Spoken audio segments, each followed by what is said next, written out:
이 새벽을 주님과 2부 돌아왔습니다. 이 시간에는 열린문교회 박관성 목사님의 말씀 보내드립니다. 오늘은 신명기 5장 16절 말씀을 본문으로 네 부모를 공경하라 란 제목의 말씀 전해주시겠습니다. 할렐루야. 금년에도 어머니 주일을 맞이하고 보니 세월이 너무 빠르다. 어머니 살아생전에 몇 번이나 더 어머니 주일을 맞이할 수 있을까?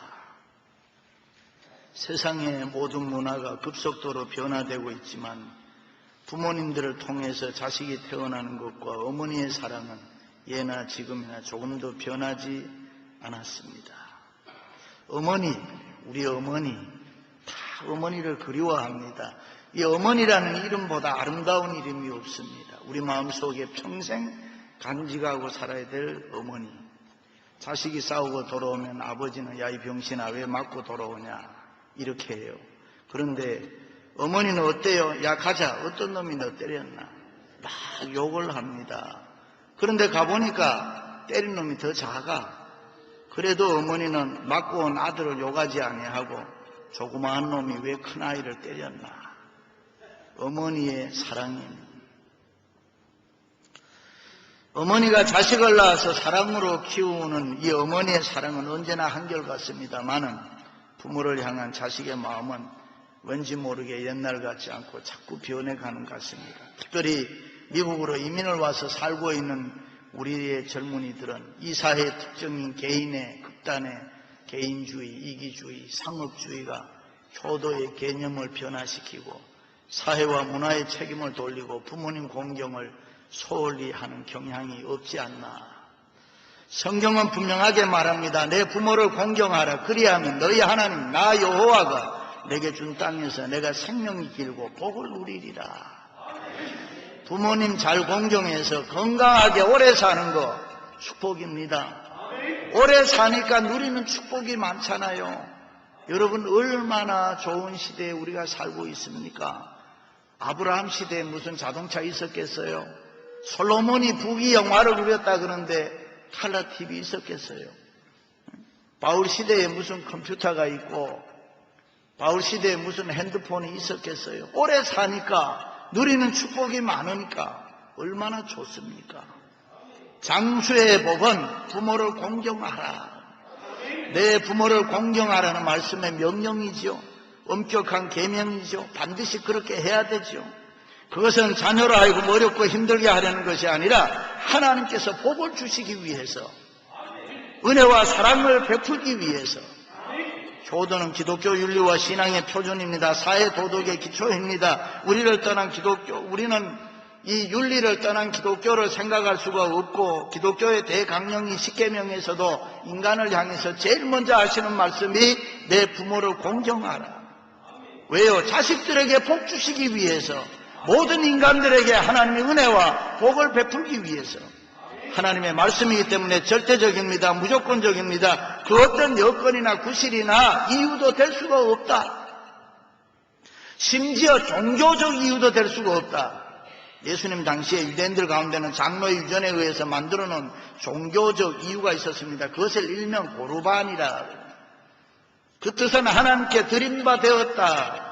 예를 들면 내가 가지고 있는 귀중한 거, 소중한 거, 내가 지금 차고 있는 이 시계도 고르반 하면은 그때부터는 오너십이 하나님께 됐다.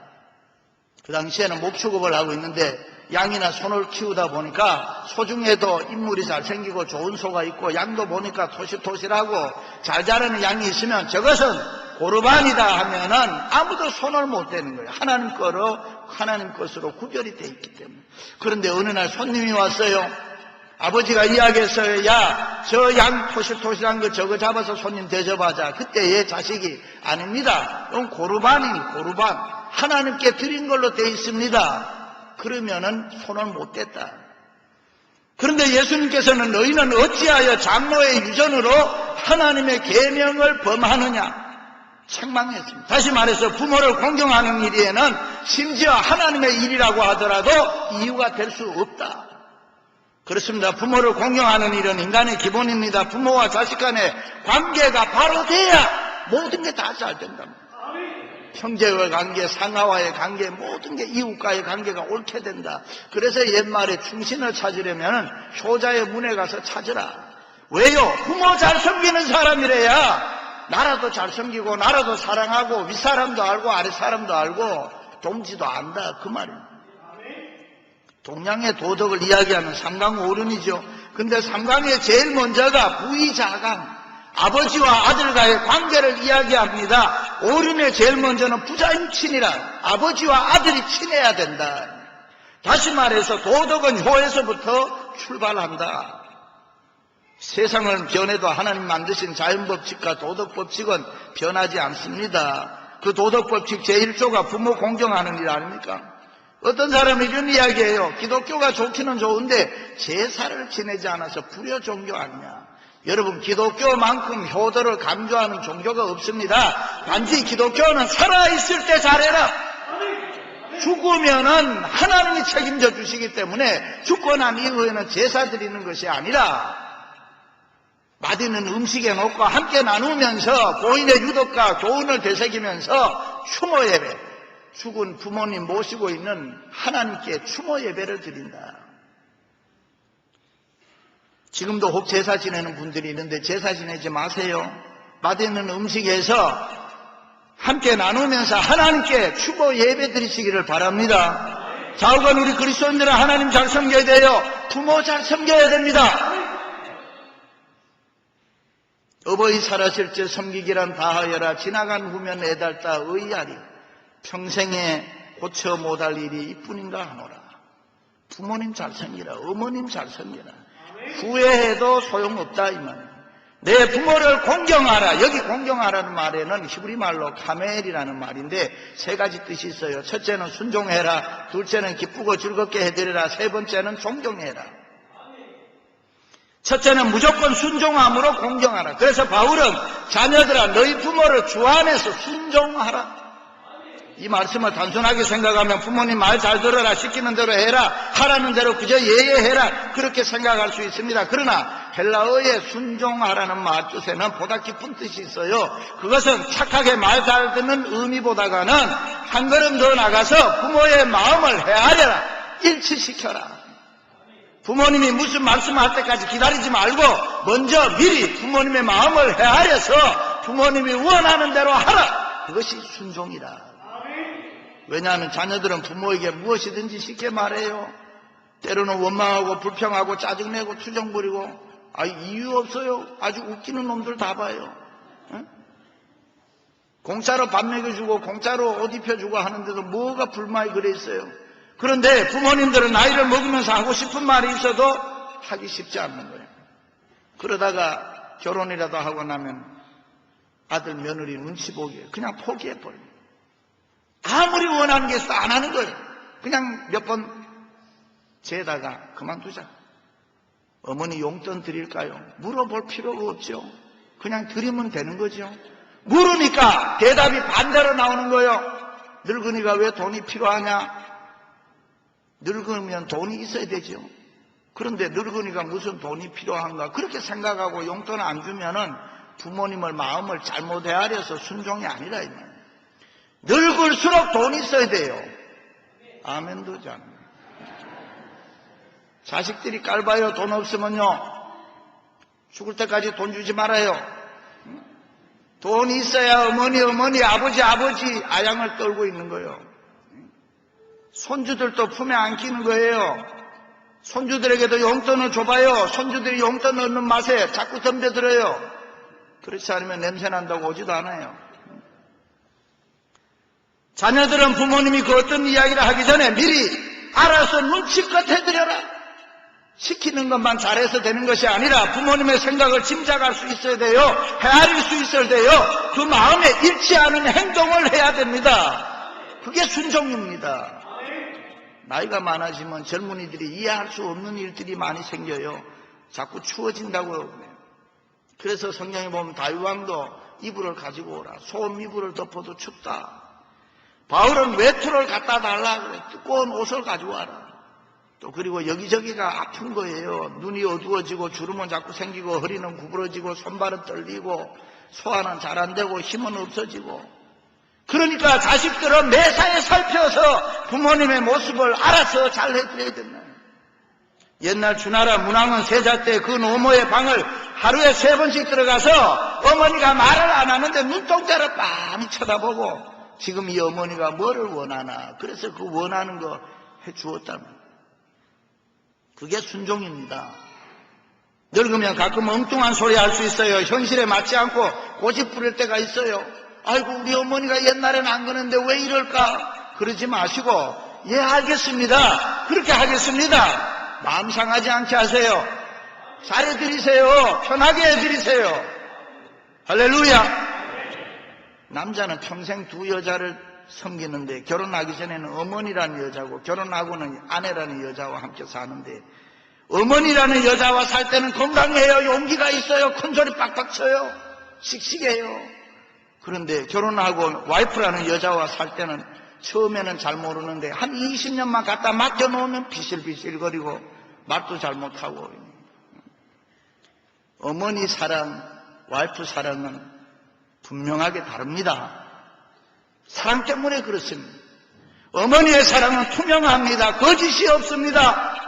그런데 와이프의 사랑은 컬러가 들어가 있어요. 색깔이 들어가 있어요. 보약을 먹었는데 효과가 별로 없어요. 그러면 어머니는 야 약을 잘못 지었나 보다. 한 제 더 먹자. 와이프는 어떻게 해요? 약을 먹어도 힘없기는 마찬가지인데 무슨 약을 먹냐. 그 약 내가 먹자. 사랑이 달라서 그렇습니다. 사랑하는 성도 여러분, 부모님 마음을 잘 헤아려서 마음이 일치하도록 순종하시기를 주님의 이름으로 축원합니다. 2번째는 기쁘고 즐겁게 공경해야 됩니다. 솔로몬은 내 부모를 즐겁게 하며 너 낳은 어미를 기쁘게 하라. 지혜로운 아들은 아비를 기쁘게 하거니와 미련한 아들은 어미의 근심이니라.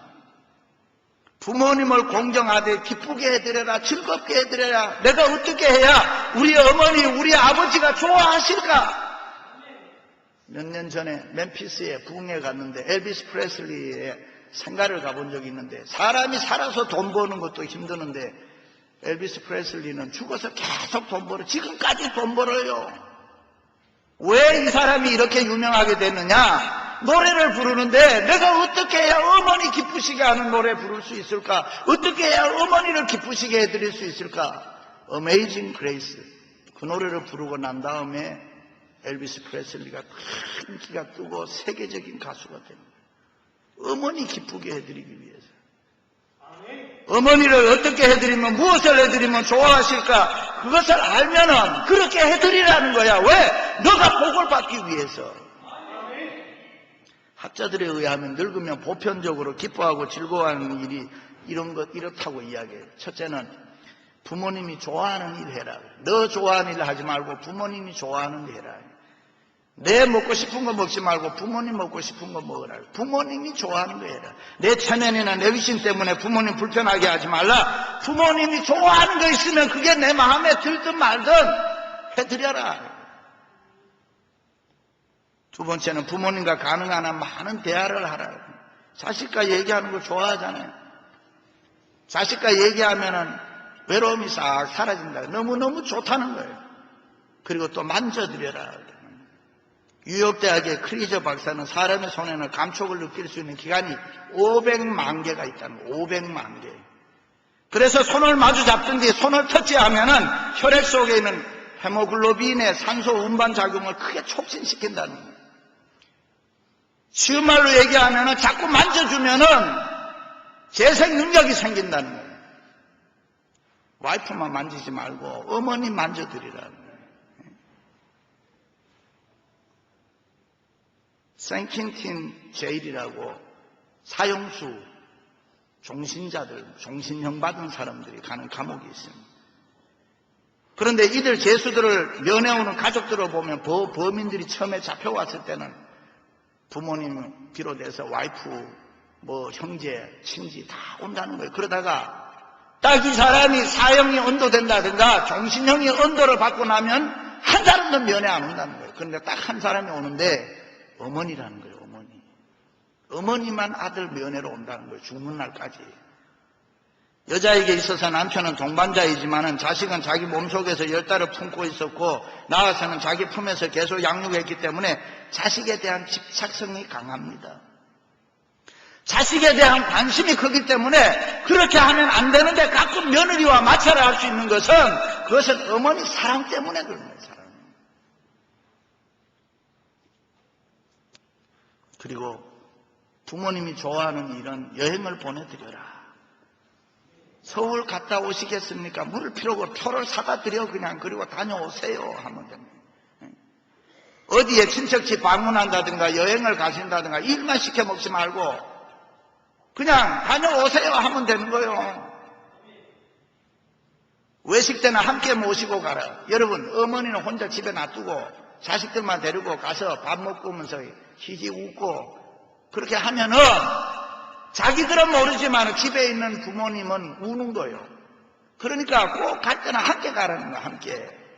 함께 가서 가는데 또 음식을 아이들 입만 맞는 대로 데려가지 말고 그래 가면 노인이 따라가봐도 재미가 없어 맛도 없고 그래 안 갈라 그러는 거예요. 그러니까 어머니가 좋아하는 거 할머니가 좋아하는 게 뭡니까? 이래서 그쪽으로 가라는 거예요. 사소한 병이라도 신경을 쓰라. 노인이니까 그냥 아픈가 보다 이러지 말고 아프면 마음이 약해지는 것이고 그러면은 병원에 빨리 모셔가고 자기가 바빠서 못 가면 교역자들에게라도 전화해서 우리 어머니 어디에 병원에 입원했는데 좀 방문해 주세요. 기도해 주세요. 부탁도 하고 신경을 써주라는 거예요. 신경을. 자식 쪽에서 보면 또 뭐예요? 열심히 일하라고 열심히 성공하고 열심히 돈 벌고 잘 살라는 거예요. 부모가 자식 못 사는 거 보면 걱정이 많은 거예요. 그래서 자식은 잘 살아야 돼. 뭘 어떻게 하지? 열심히 해가지고 잘 살아요. 아멘? 뿐만 아니라 예수 잘 믿어요 또. 예수 잘 믿는 자식을 봐야 부모가 좋아요. 어머니 아버지가 좋아하는 게 뭐냐? 뭐 세상적으로 성공하고 돈 많이 벌어서 잘 사는 거 좋지만은 예수 잘 믿는 거 보이라고. 믿음 있는 사람 되라고. 일찍이 바울이 이런 말을 했습니다. 내가 내 자녀들이 진리 안에서 행한다함을 듣는 것보다가 더 즐거움이 없도다. 바울이 장계간 사람이 아니죠. 그런데 복음으로 자녀들을 보았을 때에 그 자녀들이 예수 잘 믿는 자녀들이 됐다니까 너무 좋아했다 이 말이에요. 사랑하는 성도 여러분, 부모님을 기쁘게 즐겁게 해드림으로 생명과 약속의 복을 받아 누리시기를 주님의 이름으로 축원합니다. 마지막으로는 존경심으로 공경해야 됩니다. 출애굽기에 보면 내 부모를 공경하라. 그리하면 너의 하나님 나 여호와가 내게 준 땅에서 내 생명이 길리라. 여기 공경하라는 말은 최고로 높여드려라. 제일 높여드려라. 존경하라는 말입니다. 서양적 언에 보면 부모는 자기 자녀들로부터 존경받지 못하면 다른 사람들로부터 멸시받는다. 그렇습니다. 내 부모 내가 최고로 높이라는 거예요. 깍듯이 존경하라는 거예요. 솔로몬 왕은 아침에 일어나 어머니께 절하고 자기 옥자 우편에 어머니를 모셨다. 200과 더불어서 중국 최고의 당대 시인이었던 그 당시 두보라는 사람인데 하루는 절친한 친구와 더불어서 연못가 정자에 앉아 얘기를 나누는데 그 연못가에 붉게 핀 해당화가 있었는데 친구가 아름다운 해당화를 보면서 두보에게 이렇게 물었습니다. 여보게 자네의 글에는 한 번도 해당화가 소재로 돼가지고 등장한 시가 없는데 왜 그런가? 시인이라면 화가라면 누구든지 한 번쯤 해당화를 소재로 해서 시나 그림을 그리는 것인데 이 나라에 제일 간다는 자네가 저렇게 아름다운 해당화를 보고 시상이 떠오르지 않는다니까 이해할 수 없네. 그때 두보가 글쎄 나로서도 쉬운 문제가 아닐세. 나중에 한 일이지만은 두보의 어머니가 이름이 해당입니다. 그러니까 자기 어머니 이름으로 자기가 시를 쓴다는 게 내키지 않는다. 우리 어머니가 어떤 어머니인데 내가 그걸 가지고 시를, 어머니 이름을 가지고 시를 쓰냐. 그래서 안 했다. 시를 쓴 적이 없다. 일반적으로 보면 자녀들이, 부모들이 그렇게 잘난 부모님들이 많지 않습니다. 때로는 주책을 부리는 분도 있고 실수한 분도 있고. 그런데 부모는 부모 아닙니까? 세상에 태어나서 필연적 만남이 있는데 그게 부모와 자식과의 만남. 어느 날 자식을 놓고 보니까 내 자식이 됐고 내가 낳고 보니까 우리 어머니가 돼 있는 거예요. 그건 하나님의 섭리입니다. 그러니까 우리가 쓸데없이 우리 어머니는 왜 어떤 어머니 같지 않냐? 쓸데없는 소리 할 필요가 없는 거예요. 그러면 너는 이놈아 왜 누구 다른가 귀한 아들 같이 안 됐냐? 그런 이야기를 할 필요가 없죠. 부모 없이 자식된 사람이 누가 있냐? 세상 사람들 뭐라고 해도 나는 내 부모가 최고다. 홍수가 끝나고 노아가 포도주를 마시고 취해서 실수했어요. 대낮에 옷을 훌훌 벗어버리고 낮잠을 자는데 그것을 함이라는 맏아들이 보고 나와서 그냥 아버지가 술을 잡수고 취했나 보다 하고 이불을 갖다 덮어드렸으면 되는데 그냥 나와가지고 다른 형제들을 모아다 놓고 아버지가 술 먹고 취해서 옷을 벗고 아버지 하체 보고 나왔다고 킥킥거리고 흉을 봐. 그 말을 듣고 동생들은 깜짝이 놀라가지고 샘과 야벳은 이불을 가지고 아버지를 보기 싫어서 뒷걸음질 치고 들어가서 아버지를 덮어드렸다. 나중에 함과 그의 후손들은 저주를 받아 노예가 되고 종이 되지요. 그러나 아버지의 실수와 허물을 덮어주었던 샘과 야벳과 그의 후손들은 하나님 앞에 하나님 축복을 받습니다. 이것은 분명히 아버지의 실수인데 복과 저주가 나누어졌다. 이것이 성경의 원리입니다. 내가 잘 되기 위해서 내가 잘하라는 거예요. 아버지가 이렇게 했든 저렇게 했든 상관하지 말고 내가 잘하면 된다 이 말이죠. 사랑하는 성도 여러분, 부모님 공경하시기를 바랍니다. 세월이 참 빨리 흘러가지요. 금방 못할 수도 있어요. 그런 우리들을 위로하고 싶어서 예수님께서는 누구든지 하나님의 뜻대로 행하는 자가 참 내 부모고 내 형제라.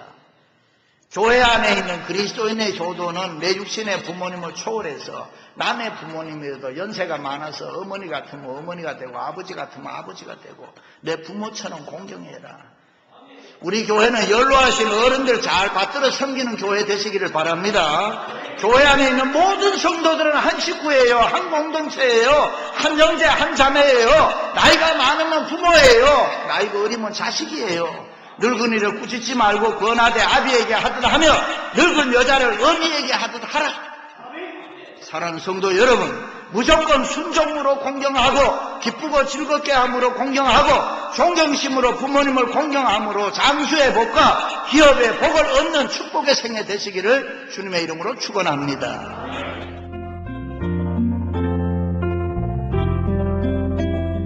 지금까지 열린문교회 박헌성 목사님께서 네 부모를 공경하라 라는 제목의 말씀 전해주셨습니다. 열린문교회는 1925 윌셔 블루버드 LA에 위치하고 있습니다. 신앙상담이나 교회에 대해서 좀 더 자세히 알기 원하시는 분은 전화 213-413-1600 213지역 413-1600 열린문교회로 연락주시기 바랍니다.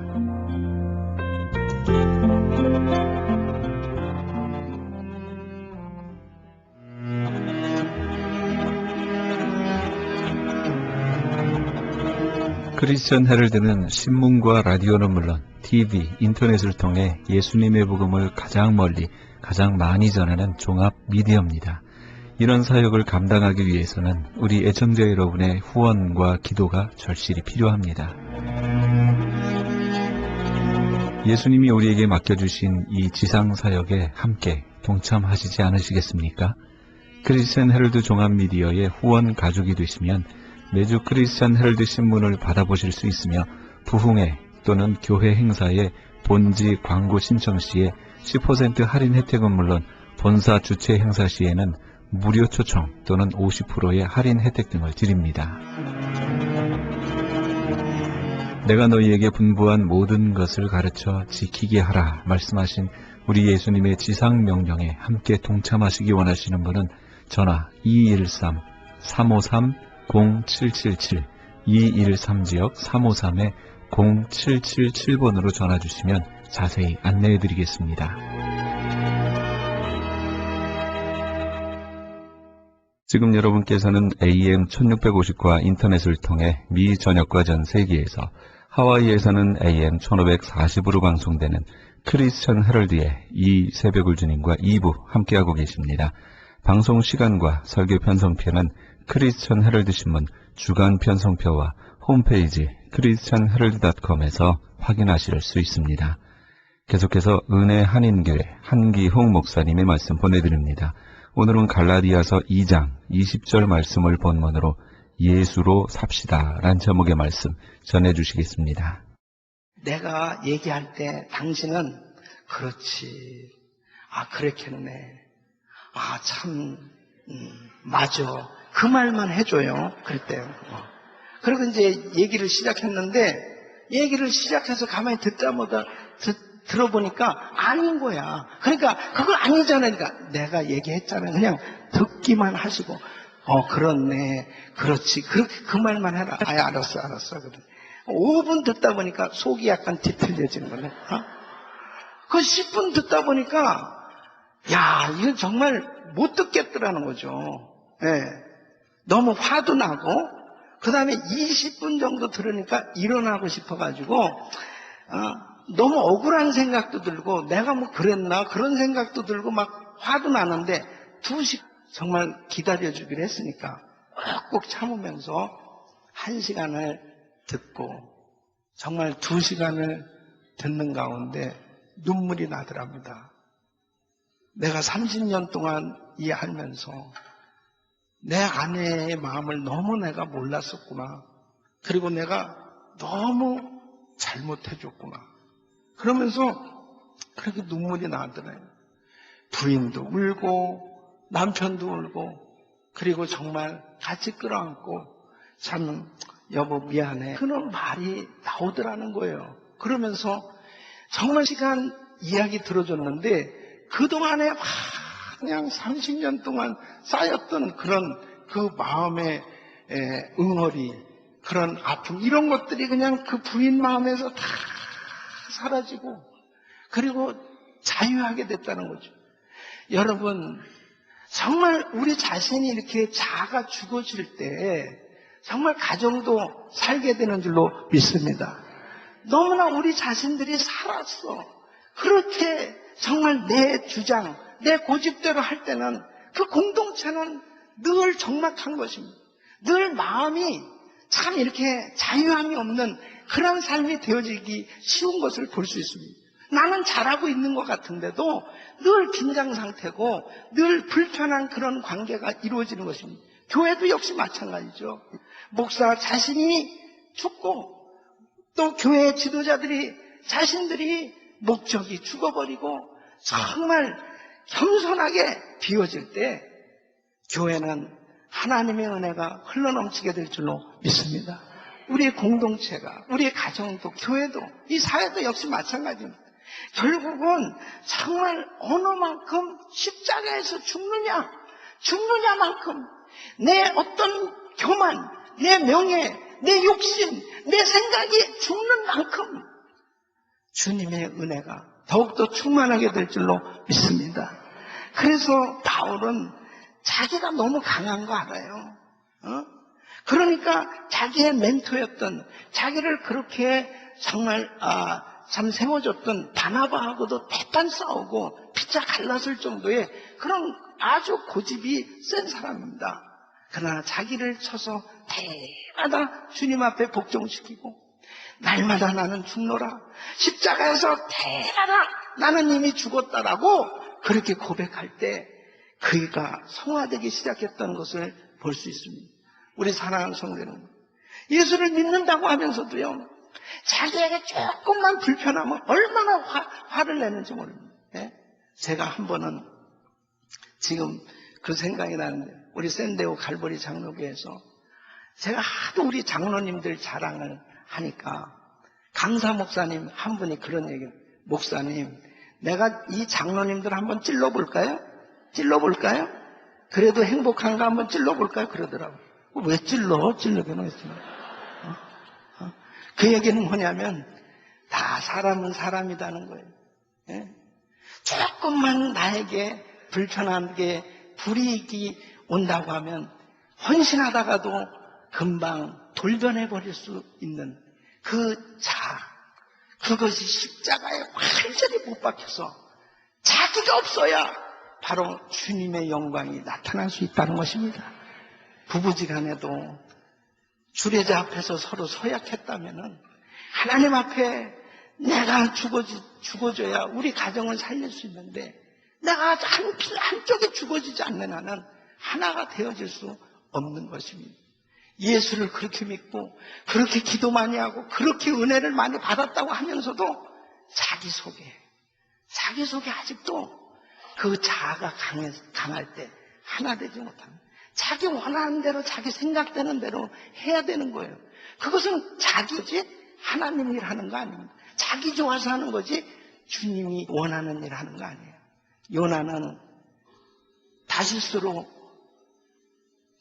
그가 갈 수밖에 없었던 건 자기 고집입니다. 선지자였고 하나님의 음성 들었어도 자기 고집대로 가는 거예요. 니느웨로 가야 되는데 물고기 뱃속에서 완전히 자기가 죽어지는 기도를 했을 때 그는 두 손 들고 니느웨로 간 줄로 믿습니다. 자기가 죽어야 돼요. 그러면 다 아름다운 관계가 형성돼요. 그래서 정말 저는 우리 선교사님들 하나님 앞에 헌신하고 선교지 가고 정말 모든 것 다 포기하고 선교지 갔으면 선교지 가서 하나님 앞에 끝까지 정말 그 마음을 가졌던 것을 계속 유지할 수 있는 것 다른 거 하는 거예요. 십자가에서 날마다 자기가 죽어야 됩니다. 팀 사역이 안 되는 거는 둘만 모이면 싸우고 그리고 헌신됐다고 하면서도 문제가 생겨지는 것은 자기가 안 죽어서 그렇거든요. 자기가 죽지 않는 한은 하나님의 영광이 드러날 수가 없어요. 그렇게 금식 기도를 하고 그렇게 정말 능력을 받았다고 하면서도 자기 자아가 살아있는 사람들은 하나님이 쓰실 수 없다는 것입니다. 예수로 사는 삶이 될 때 그리스도의 향기가 드러나는 줄로 믿습니다.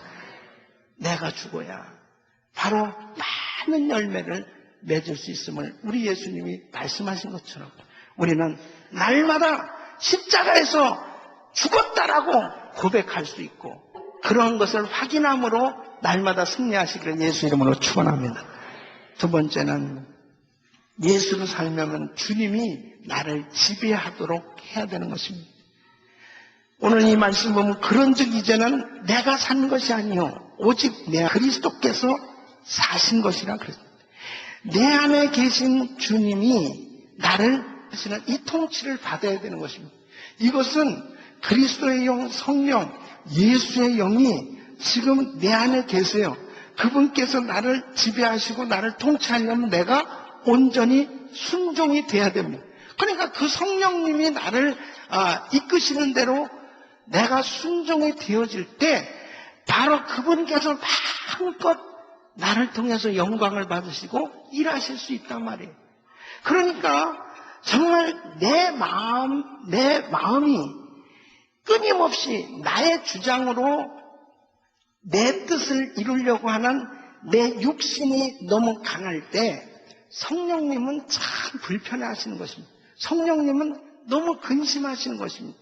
그러니까 우리 주님이 나를 통해서 영광을 받으셔야 되는데 그분이 말씀하신 대로 내 순종이 안 되는 거예요. 순종이 안 되니까 그분께서는 나를 쓰실 수가 없는 거죠. 그러니까 그분이 나를 지배하셔서 나를 완전히 사로잡으시고 역사하실 수 있는 그 단계까지 우리들이 정말 성령님의 음성에 순종할 수 있기를 축원합니다. 그럴 때 우리 주님이 편안하게 쓰실 수 있는 거예요. 여러분 성령님께 사로잡혔다, 성령 충만하다 하는 것은 이론이 아닙니다. 이것은 구체적으로 성령의 열매가 맺어지게끔 돼 있어요. 그래서 갈라디아서 5장 22절로 23절 보면 우리 같이 한번 읽어보겠습니다. 시작. 오직 성령의 열매는 사랑과 희락과 화평과 오래 참음과 자비와 양성과 충성과 온유와 절제니 이 같은 것을 금지할 법이 없느니라. 그러니까 성령 충만하고 성령께 사로잡히면 사랑과 희락과 화평과 오래 참음과 충성과 양성과 온유와 절제의 열매가 맺어지기 시작하는 것입니다. 그러니까 너무 놀라운 거예요. 어떤 때는 정말 어려움에 처해 있는 환난을 당한 차가운 일을 겪고 있는 우리 성도님 가정을 방문할 때가 있습니다. 위로하기 위해서 그 가정에 가서 야, 정말 어떻게 이 가정을 위로할까? 참 기도 많이 하면서 어떤 말씀을 이 가정에 전달할까? 그러면서 가는데 가가지고 어떤 때는 제가 위로를 많이 받고 올 때가 있어요. 이야, 이런 어려운 가운데서 어떻게 저렇게 참 평안하고 그 다음에 정말 이렇게 기쁨이 충만한 모습을 보면서 너무너무나 은혜가 되어진 것입니다. 여러분 그것을 이론적 할 수 있겠어요? 그러한 일들은 이미 하나님의 성령께서 그 마음을 사로잡으시고 주관하니까 성령의 열매가 줄로 있습니다. 그러니까 사랑과 희락이 충만해지는 것입니다. 여러분 우리의 인생 가운데 정말 어려운 환경 가운데서도 기뻐할 수 있다라고 하는 것이 이 신앙인의 모습. 그러니까 사도 바울은 자기가 오늘 죽을지 내일 죽을지 모르는 그런 절박한 환경 속에서도 그는 성도들을 향해서 이렇게 편지하잖아요. 항상 기뻐하라. 다시 말하노니 기뻐하라. 주 안에서 기뻐하라. 항상 기뻐하라고 그렇게 말할 수 있다라고 하는 것은 자기가 그냥 이론적으로 쓰는 게 아니고 자기 안에 지금 예수로 충만한 그런 기쁨이 있기 때문에 그런 편지를 쓸 수 있는 거예요.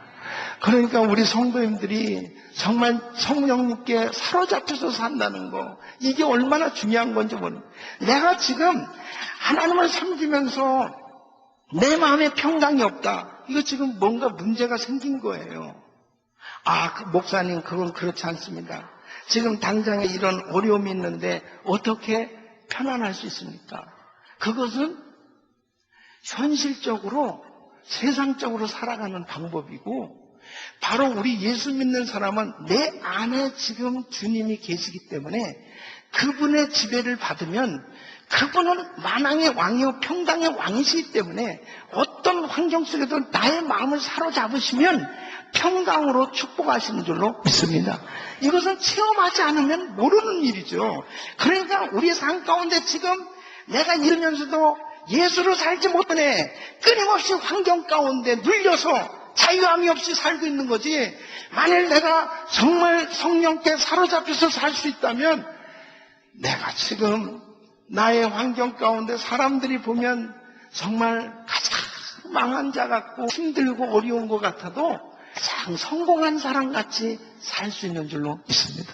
그게 진짜 성공이죠. 그게 실제 성공이고 성령님의 지을 수 있어요. 그런데 내가 잘못된 자리에 가 있고 하나님이 기뻐하시지 않는 자리에 가 있고 잘못된 습관을 끊어버리지 못하고 잘못된 길에 갔을 때 성령님은 지금 나하고 함께 하시잖아요. 내 안에 지금 성령님이 계시잖아요. 그러니까 끊임없이 나한테 권고한다고요. 너 그리 가면 너 그런 거 먹으면 안 되지. 너 그런 짓 하면 안 되지. 이거 성령님이 막 마음에 감동을 주세요. 그런데도 내가 육신적으로 성령님의 그 감동을 거부하고 거역하고 내 육신적으로 행하게 되어지면 성령님이 근심하기 시작합니다. 그래서 성령님이 근심하는 일을 하게 될 때 예수로 사는 삶이 안 되는 거죠. 하나님의 가리는 거죠. 그러니까 우리는 항상 말씀을 들을 때 이 마음의 감각이 와야 돼요. 말씀을 듣고 말씀을 묵상할 때마다 벌써 말씀이 내 마음에 감각되어진다는 거 굉장히 중요한 거예요. 말씀에 벌써 성령님께 민감한 그 사람은 이거는 아니다. 이렇게 분별이 저절로 돼요. 그러니까 하나님이 기뻐하시는 삶이 될 수 있는 줄로 믿습니다. 얼마나 오늘날 많은 사람들이 기도도 많이 하고 그렇게 예수 믿는다고 하면서도 성령님의 감동하고 상하는 사람이 너무 많이 있어요. 그냥 자기 생각대로 하는 거예요. 그냥 자기 생각대로 그냥 계획하고 자기 생각대로 그냥 진행하는 거예요. 그러니까 우리 주님이 아니 내 안에 계시잖아요. 지금 우리 주님이 뭘 다른 곳에 내 안에 계신 우리 주님이 너무 근심하는 거예요. 저는 이 말씀을 묵상하고 준비하다가 주님 앞에 너무 죄송한 생각을 가졌습니다. 얼마나 때로는 우리 주님이 가까워하셨을까. 정말 내 안에 계신 우리 주님께서 정말 우리에게 말씀을 주실 때 내가 믿음이 없어서 순종하지 못할 때, 내가 부족해서 순종하지 못할 때가 얼마나 많이 있었나. 그때마다 우리 성령님 얼마나 근심하셨을까. 예수로 산 사람들의 모습이 바로 이분이 다른 거예요. 예수를 믿는다고 세상적인 차원으로 사는 사람이 있고 바로 하나님의 차원으로 사는 사람들이 있는데, 주님이 나를 지배하실 때 성령께 온전히 사로잡히게 되어지면 세상의 차원, 주님의 차원으로 승리하는 삶이 되는 줄로 믿습니다. 그럴 때 신앙생활이 달라요. 예. 바로 우리 성도님들은 온전히 우리 주님께 붙들리기를 바랍니다. 세 번째는 믿음으로 살아야 되는 것입니다. 예수로 사는 삶은 믿음 삶입니다. 오늘 이 말씀 보면 이제 내가 육체에 사는 것, 나를 사랑하사 나를 위하여 자기 몸을 버리신 하나님의 아들을 믿는 믿음 안에서 사는 것이라 그랬습니다. 그러니까 하나님의 아들을 믿는 믿음 안에서 산다. 나와 함께 하시지만 믿음이 없이는 함께 살지 못하는 거예요. 이게 무슨 말씀인지 압니까? 우리의 믿음을 통해서 우리와 함께 하시는 거예요. 여러분, 믿음이 있어도 믿지 못하는 사람들은 믿음의 삶을 사는 게 아니에요. 자, 보십시오. 사울 왕하고 다윗 왕은 다 하나님을 믿는 사람들입니다. 사울 왕도 하나님을 믿었고 다윗도 하나님을 믿는 사람이에요. 그런데 사울 왕은 믿음의 삶을 살지 못했고 다윗은 믿음의 삶을 사는 거예요. 근데 참 보십시오. 믿음의 삶을 사는 사람과 살지 못한 사람의 삶의 결과가 너무 크게 차이가 났습니다. 아니, 두 사람이 다 하나님을 믿었는데 한 사람은 믿음의 삶을 살았고 한 사람은 믿음이 없는 삶을 사는 거죠. 그런데 삶의 결과는 너무나 어마어마한 차이가 났어요. 자, 보십시오. 이 자리에 참석한 모든 성도님들, 여러분들은 다 하나님을 믿으시잖아요. 아멘. 근데 하나님을 믿으시는데 믿음의 삶을 사는 성도들이 있고 믿음으로 살지 못하는 성도들이 있다니까요. 그런데 이거는 막연한 게 아니고 삶의 결과는 어마어마하게 차이가 난다니까요. 그러니까 우리가 이 예수로 사는 삶을 살지 못하는 것은 한마디로 내 안에 계신 우리 주님, 나를 위해서 십자가 지시고 죽으시고 부활하신 그 주님이 내 안에 계신데 바로 그 아들을 믿는 믿음 안에서 사는 이 믿음으로 살지 못할 때 결국은 예수님은 십자가에서 모든 걸 이뤄놓으셨지만 나의 삶에는 아무런 변화가 없다는 얘기예요. 그러니까 진짜 신앙생활이 완전 깡통이야. 완전히 예수를 믿는다고 10년, 20년 교회는 다녔는데 능력도 나타나지도 않고 정말 예수로 사는 삶인지 세상적인 삶인지 구분도 안 되는 그런 삶이 되어지는 사람들이 얼마나 많이 있는지 알아요? 주님 앞에 헌신하는 것조차 그게 헌신이 뭔지, 하나님 앞에 헌신한다는 그 자체가 도무지 이상하게 여겨지는 그러한 삶을 살면서 신앙생활한 사람들이 얼마나 많은지 압니까? 그런데 그것을 믿음이라고 말할 수가 없거든요. 왜? 지나놓고 나서 보면 결국 쭉정이 같은 삶의 결과가 올 수밖에 없으니까요. 그러니까 예수로 사는 삶은 믿음으로 사는 삶인 줄로 믿습니다. 믿음입니다. 그러니까 없는 믿음은 죽은 것입니다. 그러나 내가 믿음으로 발을 내딛고 행한다라고 하는 그 자체는 뭐냐면 벌써 내 안에 우리 주님, 그분을 인정하고 그분이 나하고 함께 하시는 것이 믿어질 때 가능한 줄로 믿습니다. 여러분, 마틴 루터는 사제였습니다. 그는 자기가 뭔가 공로가 있어야 청하고 생각했어요. 그래서 계단도 그가 무릎으로 겨우 올라가는 그런 고행도 해보고 자기 자신을 자학해보는 그런 고행도 하면서 그렇게 열심히 신앙생활했습니다. 근데 어느 날 하나님의 말 읽는 가운데 성령님 말씀을 통해서 깨닫게 해주셨는데 로마서 1장 17절에 오직 의인은 믿음으로 말미암아 살리라. 이 말씀이 자기의 생명을 강타한 겁니다. 뭐가 있어야 구원을 받는 게 아니구나. 믿음으로 구원받는 거구나. 거기에서 완전히 자유함을 얻게 된 것입니다. 여러분, 믿음이 이렇게 어마어마하게 중요한 역할을 하는 거예요. 한 인생이 정말 고달프고 힘들고 어렵게 그렇게 구원을 얻어보려고 노력하며 살니 정말 완전히 자유함을 받고 믿으면 되는 거구나. 근데 그 믿음이 뭐냐 이거죠. 그 믿음이 막연한 게 아니고 예수께서 나를 위해서 십자가를 지신 이 십자가에서 이 복음이 그 역사가 바로 나를 위함이라고 하는 이 사실이 확실히 믿어질 때 십자가의 나의 삶 가운데 복음의 능력이 나타나는 줄로 믿습니다. 그 믿음으로 내가 구원받게 된 거예요. 어떤 목사님이 껐는데 심판대 앞에 섰답니다. 하늘의 음성이 들려오는 거예요. 너는 일평생 살면서 진실하게 살았느냐? 그렇게 못 살았습니다. 너는 일평생 살면서 정직하게 살았느냐? 그렇게 살지 못한 것 같습니다. 너는 일평생 살면서 깨끗하게 살았느냐? 그렇게 못 살았습니다. 그 순간에 자기에게 두려움이 왔어요. 꼭 지옥 갈 것 같더랍니다.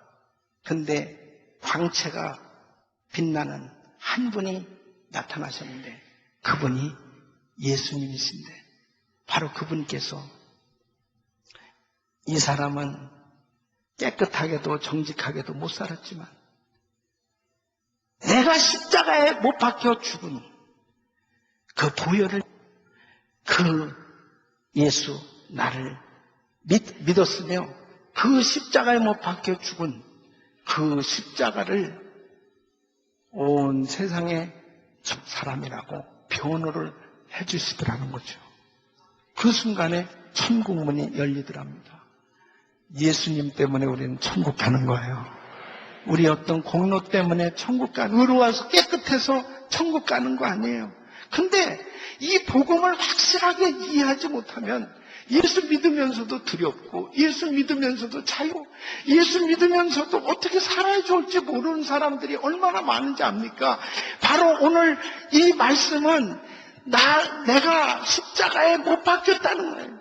정말 예수서 내가 그리스도와 함께 십자가에 못 박혔, 예수로 나는 다시 부활했고 예수로 나는 산다. 이 사실을 믿고 예수로 사는 삶이 되어질 때 우리는 정한 자유함이 넘치는 삶이 될 수 있습니다. 우리 사랑하는 성도님, 무엇이 여러분을 묶고 있습니까? 무엇이 여러분을 그토록 괴롭히고 있습니까? 여러분은 무엇 때문에 그렇게 세상에 고통받는 그런 문제들이 있습니까? 바로 우리는 예수님 한 분이면 충분한 것입니다. 예수님께서 나를 위해서 십자가의 모든 문제들을 해결해 놓으셨고 그분이 내 안에 계신 줄 믿습니다. 그분이 나하고 함께 하신 거예요.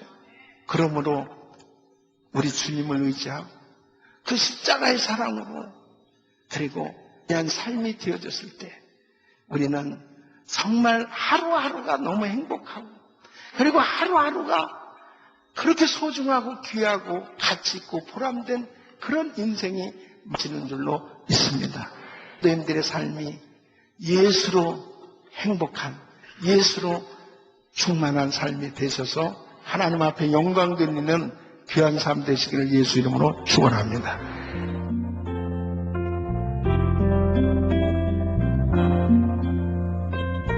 지금까지 은혜의 한인교회 한기홍 목사님께서 예수로 삽시다란 제목의 말씀 전해주셨습니다. 은혜 한인교회는 1645 웨스트 발렌시아 드라이브 플로턴에 위치하고 있습니다. 신앙상담이나 교회에 대해서 좀 더 자세히 알기 원하시는 분은 전화 714-446-6200 714지역 446-6200 은혜 한인교회로 연락주시기 바랍니다.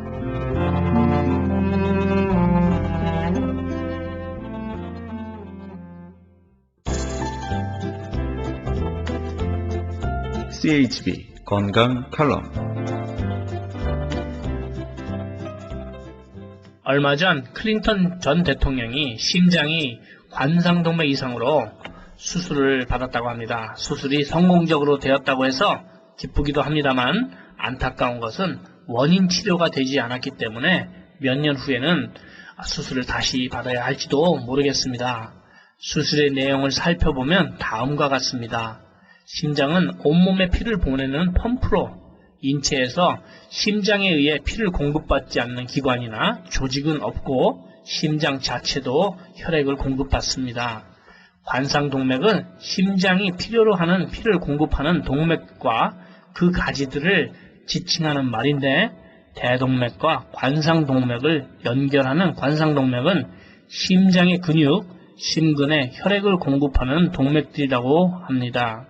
관상동맥은 대동맥의 큰 줄기에서 좌우 두 갈래로 나누어져서 심장 전체를 둘러싸고 있는데 둘러싸여 있는 모양이 관과 같다고 하여서 관상동맥이라고 불립니다.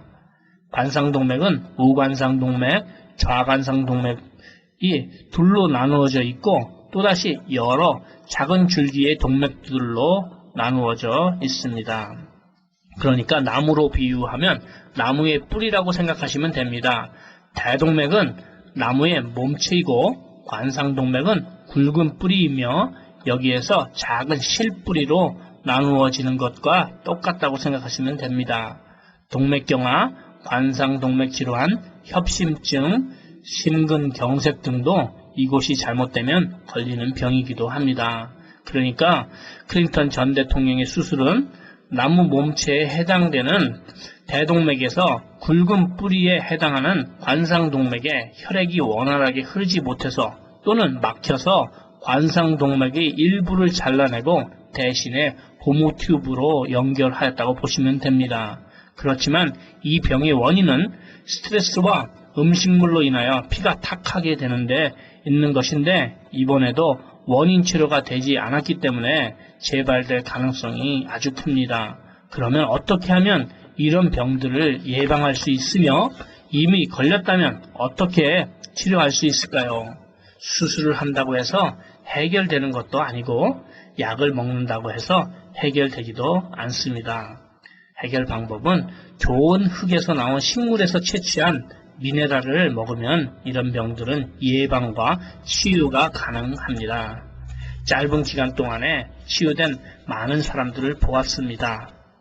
무슨 병에 걸렸든지 큰 효과를 지는 신비한 기적의 영양제 M3, 유태인 특수 영양제 M3, 무료 건강 상담 및 기적의 영양제 M3 구입에 관한 문의는 2213-435-9600번 2213-435-9600입니다. 감사합니다.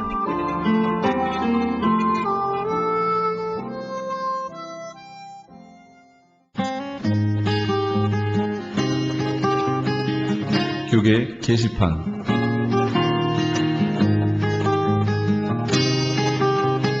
낮엔 해처럼 밤엔 달처럼을 부른 최미 3호의 회복 21 남가주 지역 순회 콘서트가 5월 31일 금요일까지 진행됩니다. 특별히 5월 22일 수요일에는 정대철 목사가 심호하는 프레이즈 교회에서 오후 6시 반에 있습니다. 위치는 피코와 캔모어가 만나는 곳에 있으며 주차장은 건물 뒤편에 있습니다. 좀 더 자세한 사항은 213-700-9999 700-9833, 213지역 700-9833번으로 문의하시기 바랍니다. 제12차 1일 신약성경 통독대회가 크리스천 헤럴드의 후원과 미주 요한 선교단 주최로 가스윌 연합교회에서 열립니다. 일시는 5월 27일 월요일 오전 8시부터며 참가비는 30불입니다. 좀 더 자세한 사항은 909-983-0994, 909지역 983-0994번으로 문의하시기 바랍니다. 아버지가 살아야 가정이 산다의 두란노 아버지 학교에서 목회자를 위한 제9기 LA 목회자 아버지 학교를 개설합니다. 한 가정의 아버지 위상의 본질을 되돌아봄으로써 이를 각 교회 성도들에게 적용할 뿐만 아니라 목회자 아버지로서의 역할 재조명이 이루어질 것입니다. 일시는 6월 17일 월요일부터 23일 주일까지며 플러튼 장로교회에서 있습니다. 등록은 6월 10일 이전까지 등록하시면 80불이며 그 이후에는 100불입니다. 선착순 70명에 한해 등록하실 수 있습니다. 좀 더 자세한 사항은 213-382-5454, 213지역 382-5454번으로 하시기 바랍니다. 김영찬 목사가 대표로 있는 효사랑 선교회에서는 본사 크리스천 헤럴드의 협찬으로 청소년 대상 효행 글짓기 100일장 및 사생대회를 개최합니다. 글짓기 주제는 어머니의 미소나 아버지의 미소, 그림 주제는 행복한 우리 가정입니다. 접수는 6월 15일까지며 좀 더 자세한 사항은 714-670-8004번, 714지역 670-8004번으로 하시기 바랍니다. 울타리 선교회에서 한인 어르신들을 위한 무료 간식 제공을 합니다. 매주 월요일부터 금요일까지 오전 10시에서 11시 30분까지며 장소는 올림픽과 놀만디에 있는 노인회관입니다.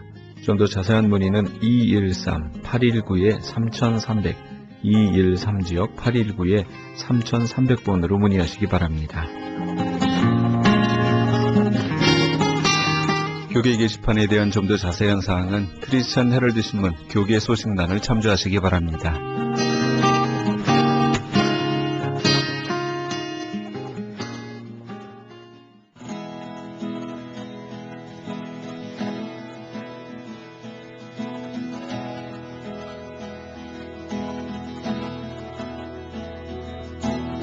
우리가 전기의 원리는 알지 못하지만 스위치를 누르기만 하면 밝은 빛을 볼 수 있듯이 우리가 하나님의 영적 법칙은 모르지만 또 하나님께서 우리의 기도를 어떻게 들으시는지 그 과정은 잘 모르지만 기도의 버튼을 누르기만 하면 하나님은 우리의 삶의 위기를 새로운 삶의 전환점으로 삼으시는 놀라운 기적을 경험하게 됩니다. 원리를 아는 것도 중요하겠지만 그것보다는 원리는 몰라도 그렇게 된다는 믿음을 삶에 적용하는 것이 더 중요할 겁니다. 오늘도 믿음으로 사시는 그런 복된 하루 되시기 바랍니다. 이 프로그램은 먹는 의미원 TM 포뮬러를 지급하는 효과 좋기로 소문난 내처 영양제 센터에서 도움 주셨습니다. 지금까지 크리스천 헤럴드 방송에서 보내드린 이 새벽을 주님과의 정영철이었습니다. 고맙습니다.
주 알게 되면 함께 기뻐 주